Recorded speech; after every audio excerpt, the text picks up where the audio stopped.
হিন্দু ভাইরাও যে কলমা পড়ে এটা কেন বলেনি আমি জানি না। আপনারা জানেন এটুকুই যে হিন্দু মুসলমান বলে আল্লাহ আর হিন্দুরা বলে ভগবান, কথা তো একই, কিন্তু না, এ কথা এক নয়। যে আল্লাহ সে ভগবান নয়, যে গড সে আল্লাহ নয়, যে ঈশ্বর সে আল্লাহ নয়। আল্লাহর সাথে কারোর সঙ্গেই মেলানো যাবে না, আল্লাহ শুধু আল্লাহই। সেটা আপনি বোঝেন আর নাই বোঝেন, আমার পাশাপাশি আমার হিন্দু ভাইদের ব্রাহ্মণ ভাই যারা, তারা কিন্তু খুব ভালো বোঝেন, তারা বোঝেন। কারণ তারা যেদিনে পৈতে নিলেন সেদিনে আল্লাহর নাম নিয়ে পৈতে নিয়েছেন। কি পড়েছেন জানেন?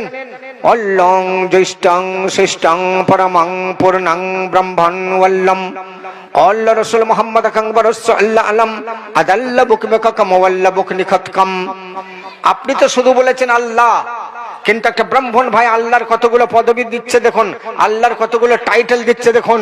অল্লং মানে আল্লাহ, জ্যৈষ্ঠং মানে বড়, শ্রেষ্ঠং মানে শ্রেষ্ঠ, পরমং মানে পরম, পূর্ণং মানে সম্পূর্ণ, অল্লম মানে সেই আল্লাহ। আল্লাহ রাসূল মুহাম্মদ আকাং, আল্লাহর রাসূল হলেন মুহাম্মদ, বরস্য আল্লাহ আলম, কুল কায়নার জন্য, সমূহ সৃষ্টি জগতের জন্য। কোন মুহাম্মদ? আদাল্লা বুকমাকাম, তিনি আব্দুল্লাহর বুকের মানিক মুহাম্মদ। ওয়াল্লা বুকনিখাতকাম, তিনি ছাড়া কেউ যদি নবীর দাবি করে আমরা ব্রাহ্মণরা তাদের নিপাত করিব। কত ভালো কলমা একটা হিন্দু ব্রাহ্মণ ভাই পড়ে বসে আছে। এটা যদি আগে থেকে প্রচারে থাকতো, যদি আগে থেকে জানানো হতো, তাহলে এত মনে হয় হিন্দু মুসলমানের মধ্যে বিদ্বেষ তৈরি হতো না।